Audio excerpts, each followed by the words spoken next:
À l'intérieur du centre culturel islamique, l'accueil se fait d'abord autour du thé et des traditionnelles pâtisseries arabes. La mosquée est encore en chantier, elle sera inaugurée en mars prochain.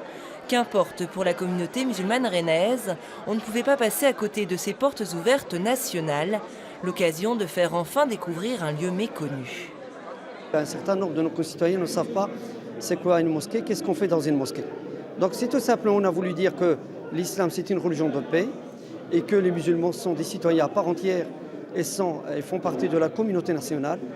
Pour beaucoup, c'est une première visite dans un lieu de culte musulman. Un an après les attentats de janvier, il s'agit bien là de déjouer les amalgames.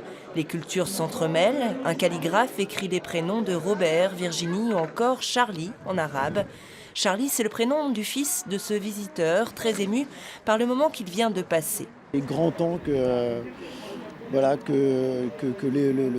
Occidentaux, les Français que nous sommes, découvrent l'islam de France et n'aient pas d'a priori par rapport à tout ce qui s'est passé. Et je trouve que c'est très important, des journées comme ça, c'est très important.